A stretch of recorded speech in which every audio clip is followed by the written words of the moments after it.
Okay, so we are thrilled to have a very special guest with us today on Jobs Day. A remarkable Jobs Day it is. Dr. Cecilia Rouse, Chair of the Council of Economic Advisors. Because we're running a bit late, she has a very small window, but has agreed to take a few questions and also to come back. And then we will have a briefing as long as we can. And for those of you in the pool, we will keep you updated as well. So with that, I'll turn it over. Good afternoon. So I really appreciate this opportunity to talk about today's job report, as this is a bright spot and a sign of our strong labor market recovery over the past year. The February jobs report is extremely solid. The economy added 678,000 jobs in February, well above market expectations. Revisions to the prior 2 months added over 90,000 more jobs than originally reported, with an average monthly gain of 582,000 over the past 3 months. Other data demonstrate our strong economic rebound. The unemployment rate ticked down to 3.8%, and the labor force participation rate ticked up, reaching a new pandemic high. Since President Biden took office, the economy created 7.4 million jobs. This includes the greatest single year of job growth in American history and the fastest economic growth in almost 40 years. This month's report reflects broad-based growth. For example, the unemployment rate for workers with less than a high school degree is the lowest on record. And employment in all major industries either grew or held steady.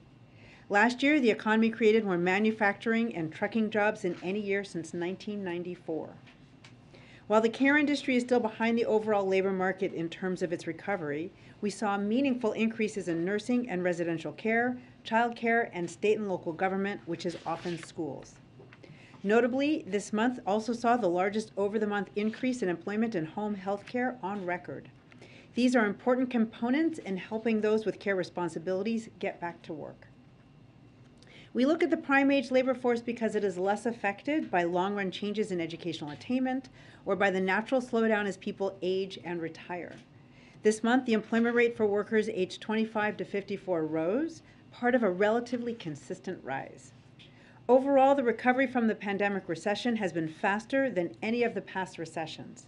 For instance, in 2021, job growth averaged 562,000 jobs per month, nearly 3 times faster than from 2011 to 2019, the years following the Great Recession. The share of the labor force experiencing long-term unemployment or involuntary part-time work has fallen dramatically in the pandemic recovery, in part due to the investments of the American Rescue Plan. Both of these measures are often sources of scarring after an economic downturn, which describes conditions where workers suffer economic impacts for substantial time after the recession ends. For instance, after the Great Recession, the long-term unemployment rate reached 4.4%, but did not fall to 1% until 2017, about 7 years later than it reached its peak. From January to February of this year, the long-term unemployment rate held steady, but overall has dropped during the pandemic recovery from a high of 2.6%. We also know that one way scarring can affect workers is through increasing share of workers who cannot get all the hours that they want because they cannot find a full-time job or because business conditions are weak. But similar to the long-term unemployment rate, this measure has seen rapid recovery. The percent of the labor force that is working part-time for economic reasons ticked up in February to 2.5%, but remains below its level in February 2020. Monthly employment and unemployment data can be volatile, and payroll estimates can be subject to substantial revisions. Therefore, it's important to focus on trends rather than data in a single month, which is what the administration stresses every month. Thank you, and I'm happy to take questions. Sure. We've seen a fairly substantial slide in the stock market this year. We've seen rising oil prices. Those are obviously pressures on the economy. Do you think that if those trends continue, that they will reverse the gains that you've seen? So I think it's important to separate the stock market from the real economy. And the growth that we've seen in the real economy has been the fastest in almost 40 years. We've seen job growth that is historically fast. Obviously we are monitoring the financial sector. The actions of the Federal Reserve play a key role there, and obviously the tensions and the invasion of Russia of Ukraine is having an impact there. So we are monitoring, we are impacting, but quite honestly, we go into 2022 from a position of economic strength. The bones of this economy are strong and has the resilience to weather what is ahead of us in this year ahead.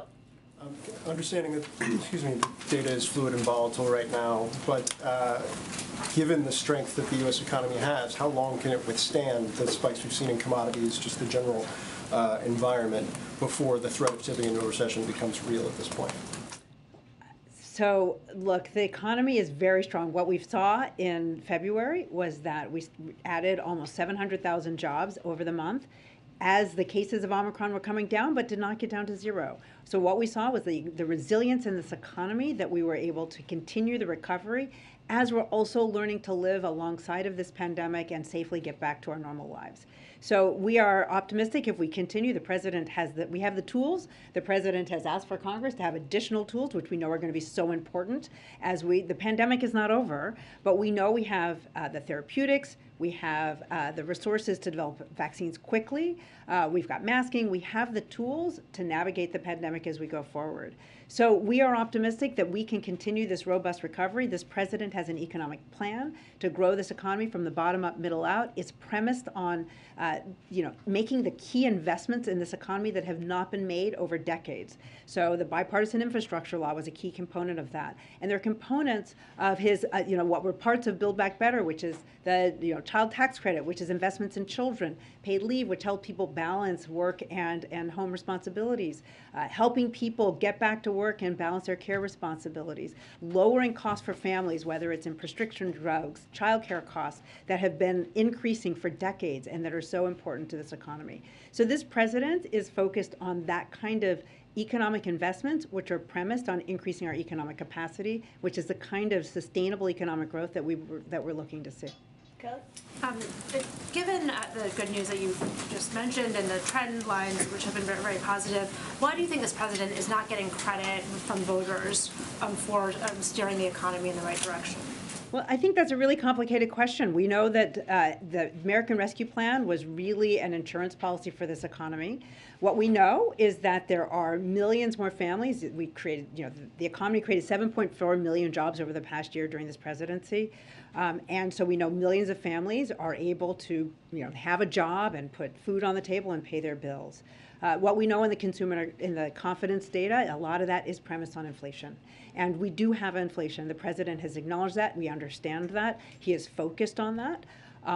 But what people also report is that their own finances are fairly healthy, but they see the kind of uncertainty in the economy that is there. So we're a pandemic-scarred society. That's not just the economy. There's uncertainty as we navigate our way out of this pandemic, and then the tensions between Russia and Ukraine are going to add to that uncertainty as well.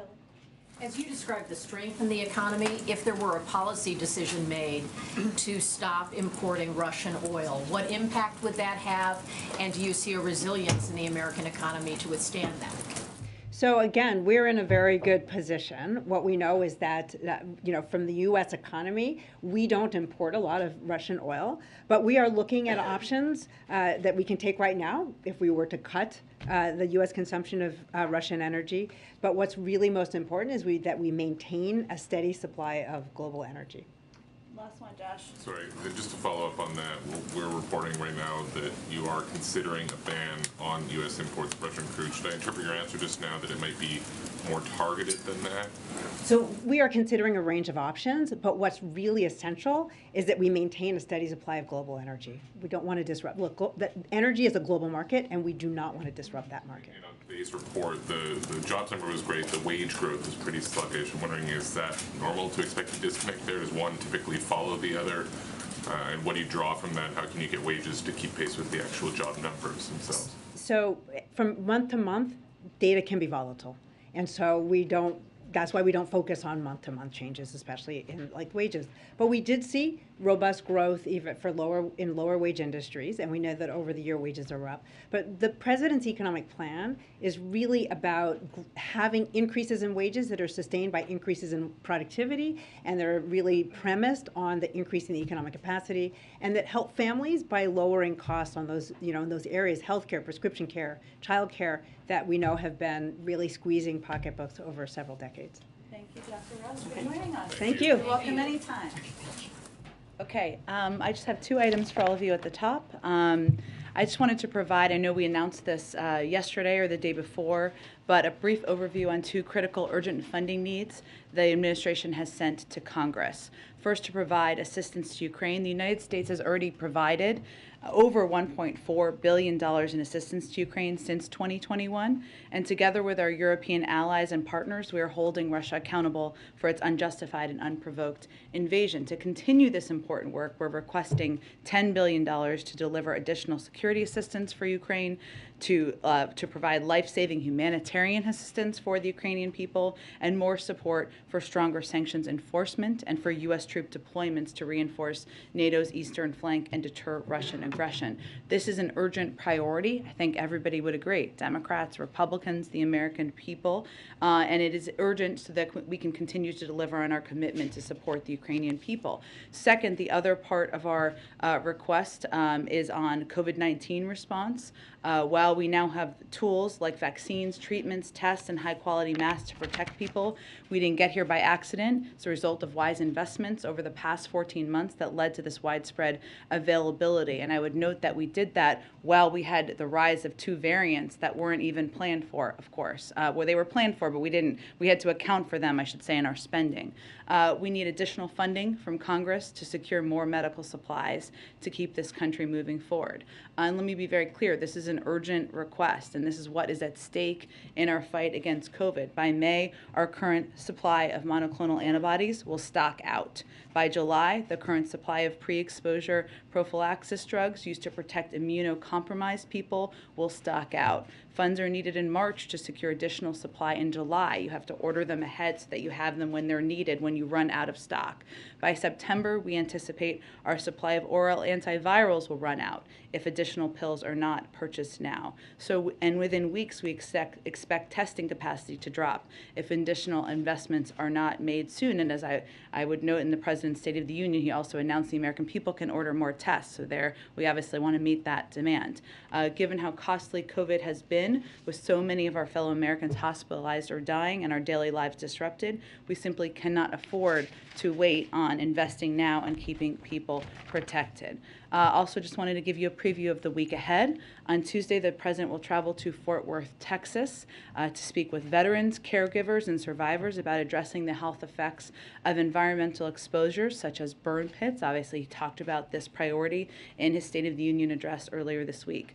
It's part of his unity agenda for the nation. He supports legislation that would expand access to health care and benefits for veterans affected by these exposures during military service, and he was encouraged by the passage of a bipartisan bill in the House just yesterday. Wednesday evening, the President will deliver remarks at the Senate Democratic Caucus retreat. On Thursday, sorry, I'm going to sneeze at some point. On Thursday, just wanted to not scare anyone, the President will welcome the President of Colombia to the White House to celebrate 200 years of positive diplomatic relations and consult on a range of regional and global issues of mutual interest. During their bilat, the leaders plan to reaffirm the bilateral relationship and discuss COVID-19 response, future pandemic preparedness, economic recovery, and regional responses to migration. That evening, he will deliver remarks to the Democratic National Committee members at their winter meeting, and on Friday, he will travel to Philadelphia, where he will deliver remarks at the House Democratic Caucus retreat. I would note that Friday is also when we will be marking the anniversary of the American Rescue Plan. I'm sure you will all be celebrating with us, voluntarily or not. So we look forward to that. With that, Colleen, why don't you kick us off? Thanks, Jen. So President Biden has promised that there's going to be no American boots on the ground, and he's also acknowledging that the war in Ukraine is going to impact pocketbooks. We see, especially with what happened last night with the nuclear facility in Ukraine, no sign of Putin stopping, and in fact, he's telling Macron that he's in this till the end. So I wonder what makes the administration confident that Americans are willing to, pay for the price of Ukrainian liberty, especially if this is going to drag on for long. And then I have a separate question. Sure. Well, to be very clear, and I think you all heard the President convey this in his speech the other night, the reason why we are seeing volatility in the global oil markets, the reason why the price of gas is going up, is not because of steps the president has taken. They are because President Putin is invading Ukraine, and that is creating a great deal of instability in the global marketplace. So what we are trying to do, and what the president is focused on doing, is taking every step we can to mitigate the impact of that. Obviously, he announced the release of more oil from the Strategic Petroleum Reserve, did that in a coordinated way. We have a range of options on the table we are considering. But where we are at in this moment is certainly we are taking steps to stand up for democracy versus autocracy, stand up to the actions of a brutal dictator. But it is because of his actions that we are in this circumstance.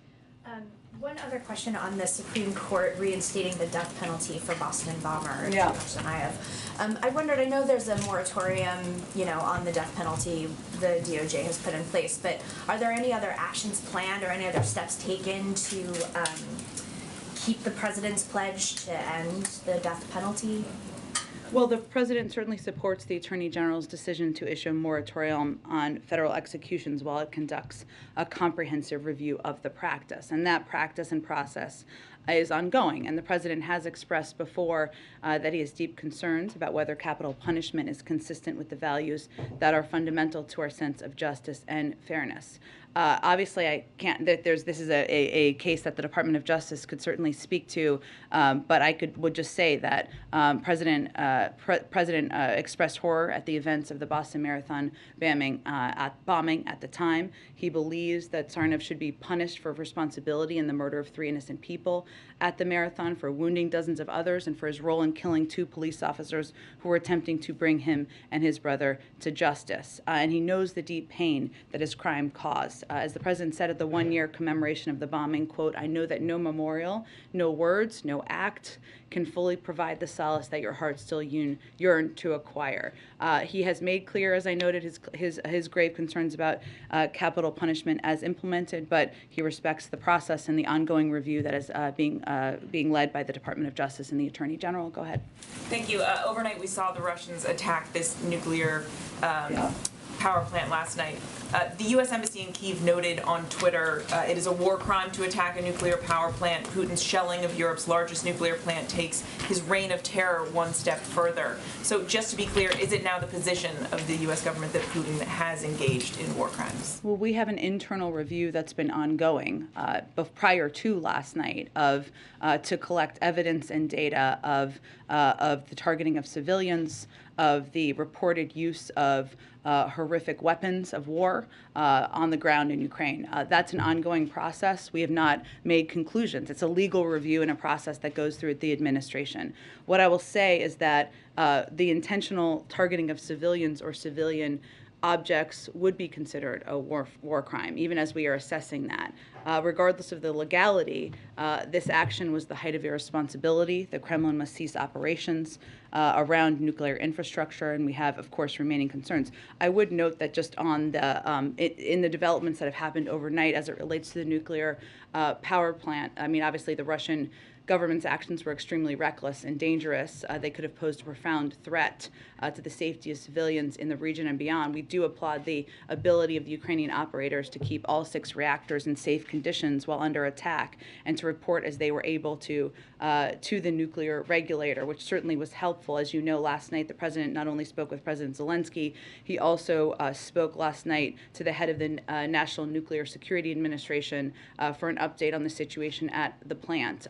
So that is a piece of positive news for the moment. But we remain concerned, of course, about the fact that they have clearly taken control of the plants, or it appears so. The Russian military has.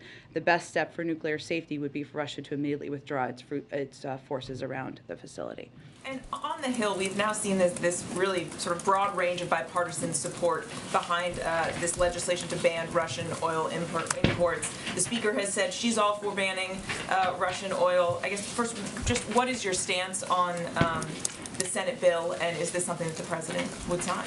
Well, I think as we talked about a little bit yesterday, how the President has been approaching any of the steps we've taken as it relates to Russia and the actions of Russia and holding President Putin accountable is to take every step to the maximum impact that will impact President Putin, the Russian economy. I mean, the stock market has been closed now for the longest time in history. Russia is in a full-blown financial crisis. According to JP Morgan analysts, there will be a collapse in the Russian GDP. So clearly those actions are working.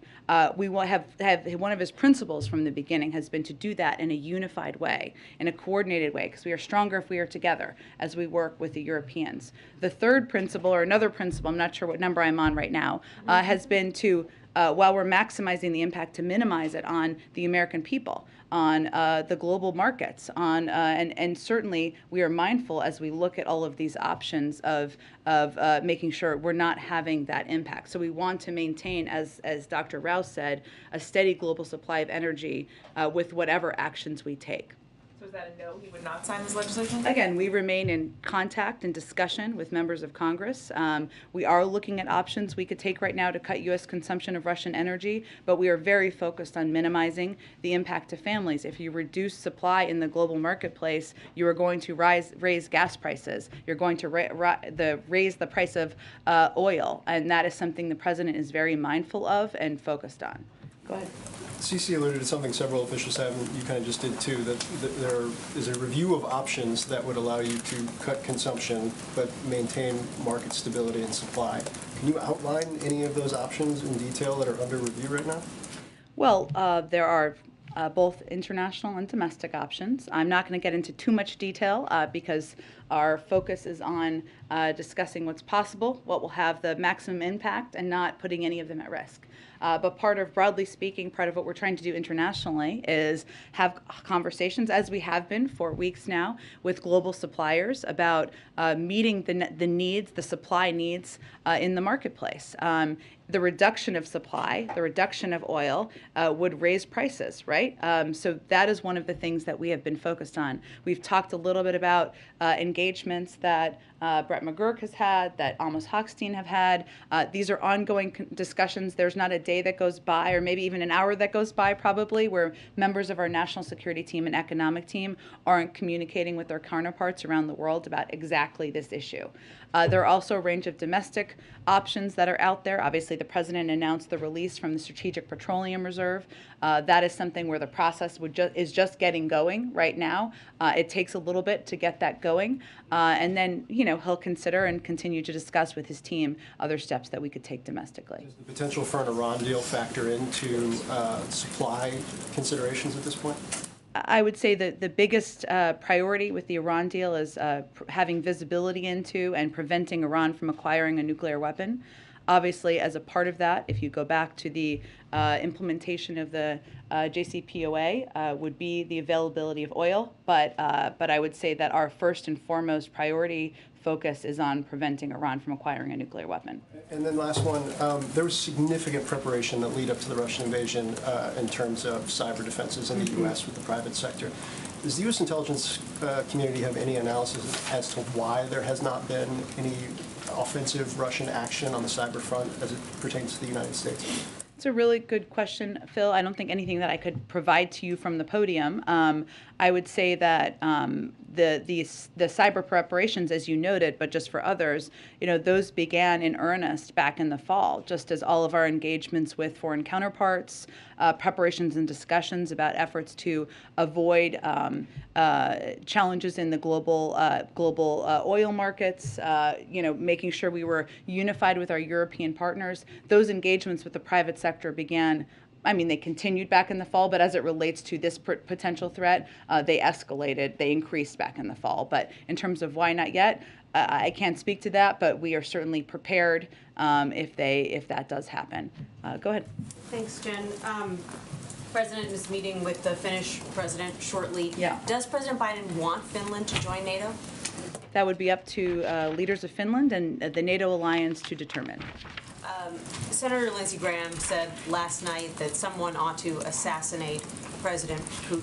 Does the White House have any take on that statement? Is it helpful at this point? That is not the position of the United States government, and certainly not a statement you'd hear come from the mouth of anybody working in this administration. Sounds like the Vice President is going to be heading abroad. Can you tell us a little bit more about where she'll be going and what the goal of that trip will be? Not yet, but certainly the Vice President has been deeply engaged. She's obviously already made a trip to Europe. I expect there'll be more soon, but I don't have anything to report out to you at this particular moment. And then finally, yesterday you said the U.S. doesn't have a strategic interest in reducing the global supply of energy, but now it sounds like the White House actually is considering cutting off Russian oil imports. What changed? Is it just this drumbeat coming from both sides of the aisle on Capitol Hill that's getting really, really loud? I wouldn't say our position has changed in any way since yesterday. There isn't a strategic interest in reducing global oil supply because that will increase the price of barrels of oil and increase gas prices. So we are looking at ways to, and I said yesterday, I believe, that we are looking at ways to reduce the import of Russian oil while also making sure that we are maintaining the global supply needs out there. I don't have anything to predict in terms of what that will look like, and we, of course, remain engaged with our friends in Congress.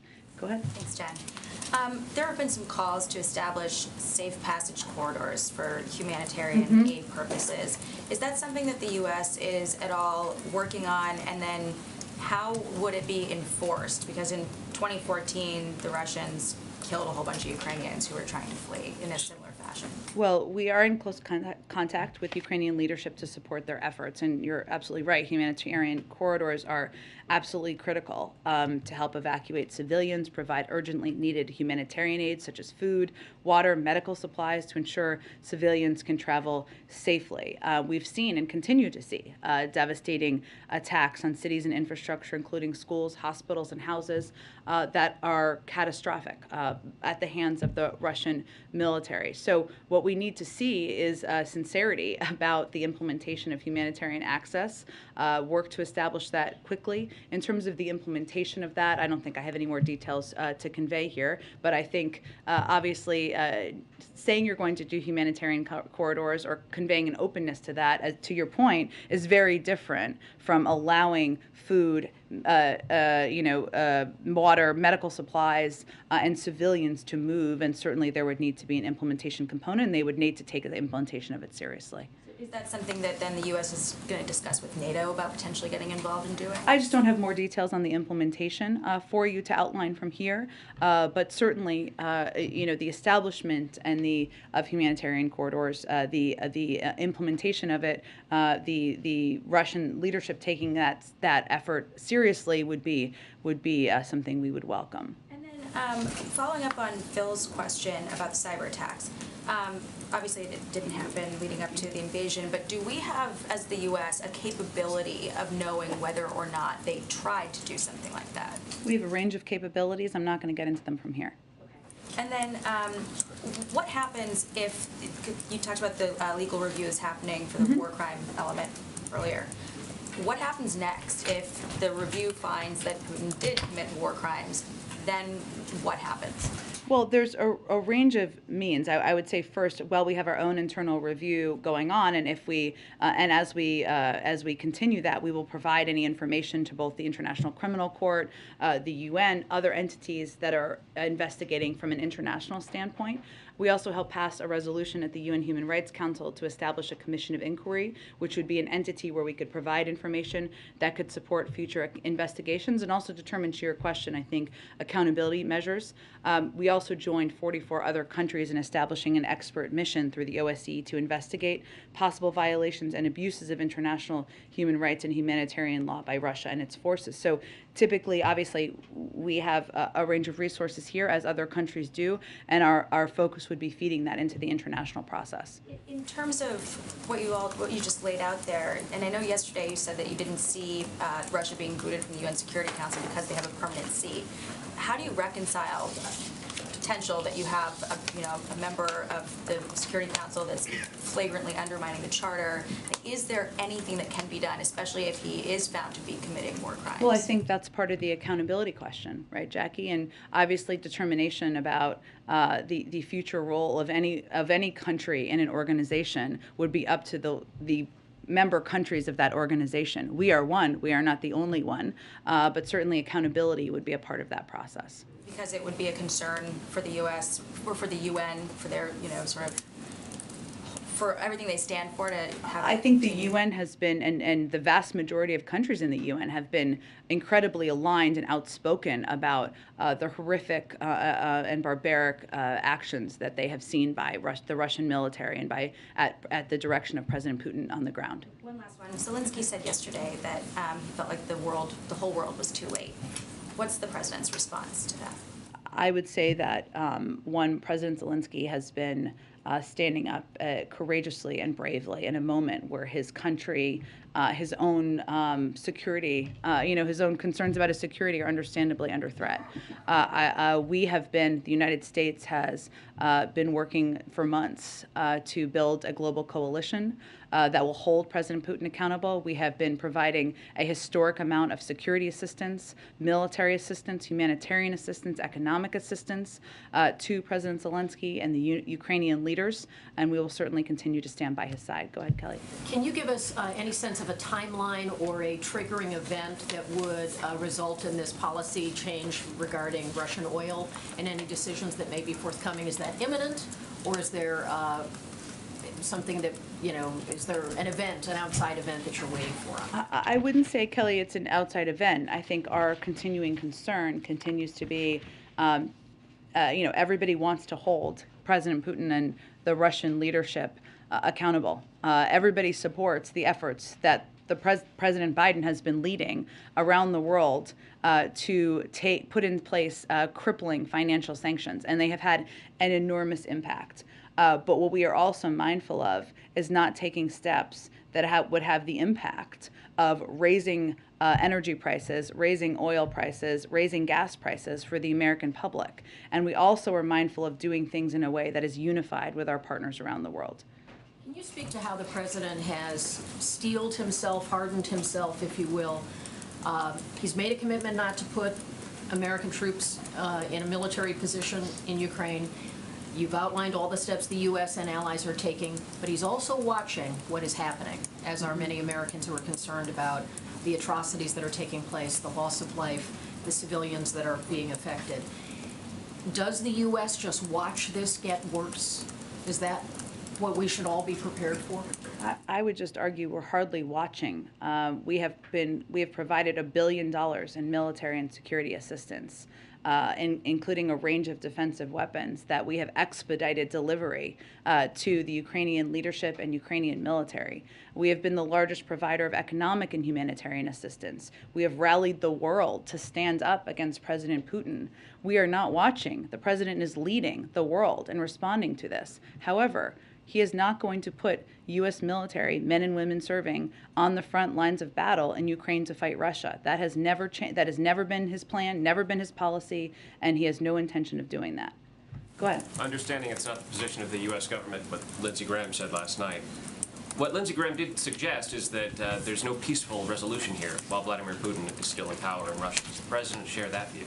The president believes there continues to be a diplomatic path forward. That is the path forward that will help resolve what we're seeing on the ground. President Putin has the ability to de-escalate.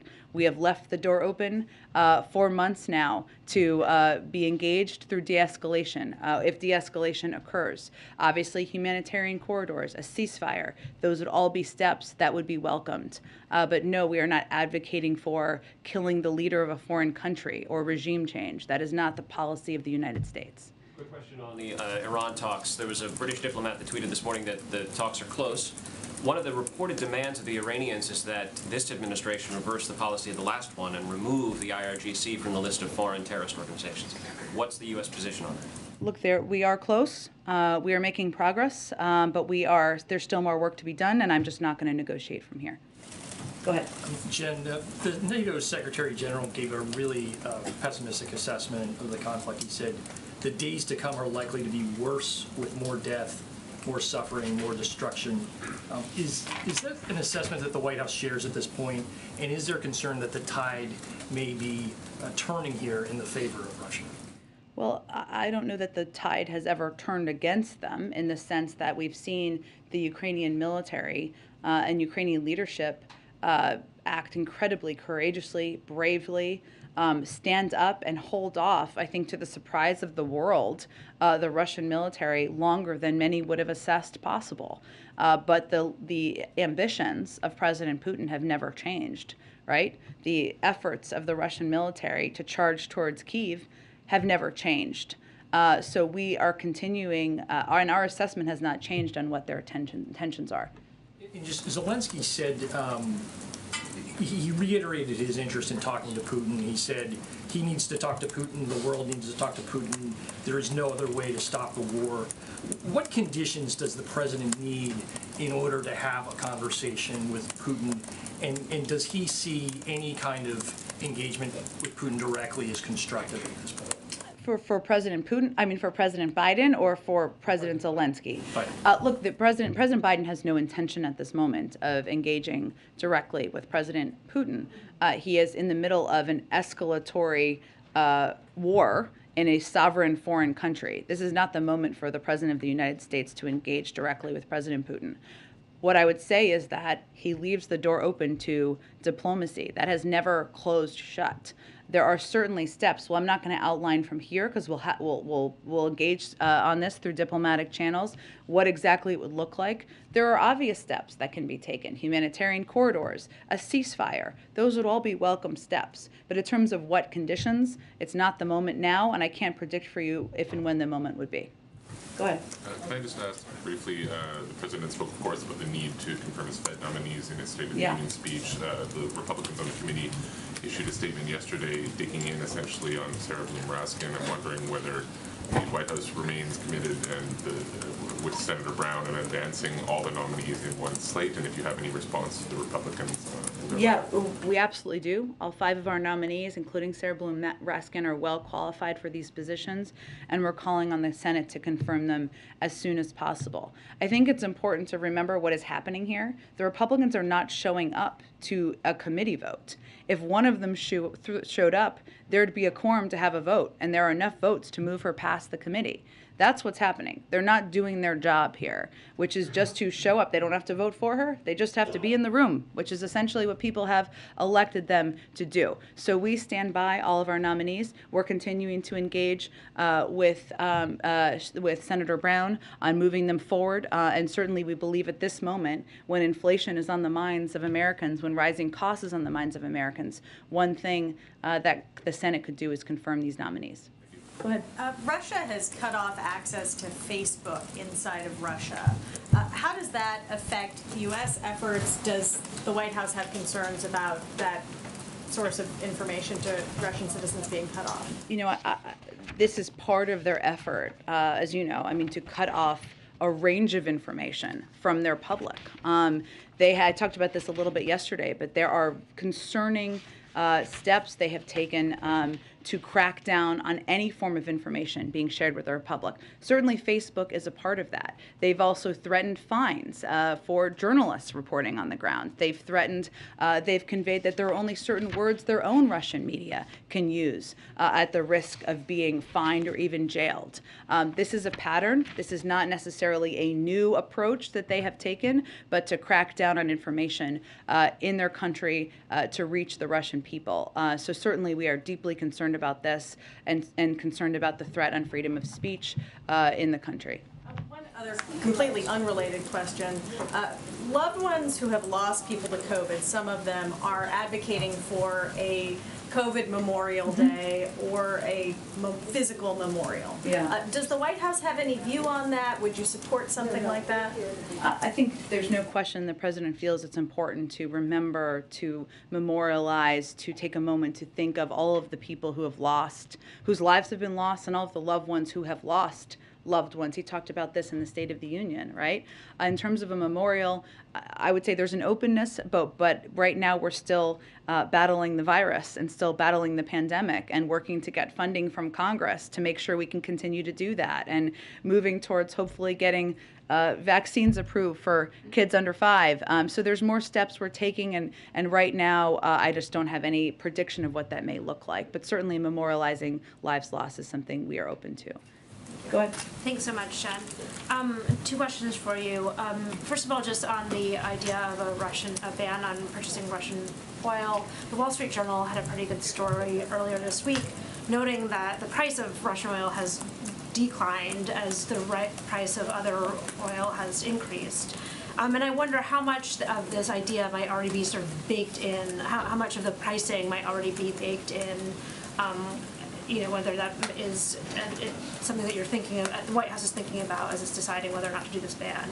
You mean how much of it is baked into the Russian economy in terms of having an impact? How much of it's baked into the rise in oil that, given that Russian oil prices are going down and people are, it's not being purchased out of the concern that, there's some uncertainty about delivery and there's some uncertainty about, whether there could be larger scale bans, that the ensuing prices are all going up anyway. So you're not really losing that much by banning Russian oil because nobody's really buying it. Well, I think what most experts on the global oil markets would say, though, is that reducing global oil supply would have an impact on the price of barrels of oil and ultimately gas prices. So that is our concern. Now, again, we will continue to have a range of conversations, but I think part of our assessment here is that while maximizing the impacts by taking a range of steps we've already taken,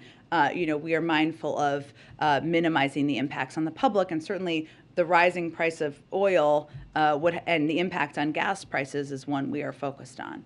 And just quickly, there's a Washington Post event earlier today where John Bolton said that Trump, quote, may well have withdrawn from NATO in a second term, and that Putin was, quote, waiting for that. And I'm wondering if you had any comment on that. Well, I think that's, I saw those comments. Another reason why the American people are grateful, the majority of the American people, that President Biden has not taken a page out of his predecessor's playbook as it relates to global engagement and global leadership, because certainly we could be in a different place. I mean, there's no question that the strength and unity of NATO has been a powerful force in this moment, and it may take longer time to have the hopeful impact, but that is the strengthening of NATO. We think is unquestionably good for our security here in the United States and for the global security. Go ahead, Trevor. Jen, you said earlier in the briefing that you'd be providing information to the International Criminal Court about any war crimes being committed by Vladimir Putin. It's long been the position of this administration that the ICC should not get involved in countries where they don't have jurisdiction. You've made that argument about the U.S. You've made that argument about Israel. Do you have a different position when it comes to Russia, and if so, why? I think my point is that we would provide any information through our own process that became available to all of the international entities that are looking into and exploring this exact question. So there's no change in your overall view that they shouldn't Well, take we're not action? a member of the ICC, right? Neither is Russia. They are exploring this. There are other entities. I mentioned that we were a part of moving forward a commission through the UN, which is certainly another entity that is looking into this and exploring this question. Okay, and then on Finland, can you confirm that Finland is asking for the United States support in becoming a major non-member ally to NATO? And would you support that? Would you oppose it? Where are you guys on that? It's a mouthful of a title, isn't it? I know, you got it out there, though. Look, I think the president is meeting with his counterpart shortly this afternoon. I will let them speak to what their aspirations are. And again, it would be up to NATO, the NATO alliance, to make any determinations about next steps. And just more broadly, just on kind of security guarantees to Finland, I mean, they're kind of in a similar position to Ukraine, right? They're thinking about what kind of military alliances they want to have with the West, and as they're having that conversation and that thought process, Russia invaded one. So does Finland need some kind of similar security guarantees? Do they need more security guarantees than Ukraine got, and what is the U.S. willing to provide? Well, without getting ahead of the meeting, I expect they will discuss, of course, the strong history of the U.S.-Finland's defense relationship, which is complemented by Finland's close relationship with NATO. Finland's current status as an enhanced opportunity partner for the alliance helps ensure strong defense and close security ties in the Baltic Sea region. But again, this is a continuing conversation. I'm sure that their defense and security and our close ties will be a part of it, but we'll let them have the meeting, and then we will have more to say, I'm sure, after it concludes. Go ahead, David. Just following on the Finland thing briefly before I answer my question, I think the phrase is a major non-NATO ally, and that is something the U.S. can designate by itself without having to go to NATO. As you suggested, Pakistan, for example, is a major non-NATO ally. Is that something that we are considering in Finland's case? I think we're going to let the meeting take place, and then we will have more to say after the meeting concludes. Okay. On your answer before on Iran, has the president reviewed the current draft agreement? I understand there are some issues, including some with the IAEA, that are going to get addressed tomorrow when the chief of the IAEA is in Tehran. But has he reviewed and approved the agreement as it now stands? He has been regularly briefed on the status of the negotiations, but I'm not going to get into more specifics beyond that. His belief that any of this has to go to Congress, you've gotten that letter from 30-odd members of Congress. We are aware of the letter. I don't have anything to convey on that either. Let's see where this lands. Obviously, there's more work to be done, pivotal pieces at the very end, so I don't have anything to convey officially on that at this point. And the very last is just a follow-up on Phil's question. So on the question of why it is that we have not seen more cyber activity by the Russians at this point, do you believe it has to do more with the defenses, as you described, in other words, passive deterrence that wouldn't be able to affect us, or do you think it has to do with something that was happening inside Russia, decisions that they made about when to go use these weapons? It's not a place I can get into from here, David. I would say, though, we continue to be prepared. We continue to be prepared for retaliatory action, whether it is cyber or other means, and it's something we've been preparing for several months. Go ahead. Thanks, Jen. A couple of questions. President Zelensky said yesterday that if the West is unwilling to put in place a no-fly zone, it should at least provide Ukraine with warplanes so it can defend itself. Is that something that the U.S. is considering?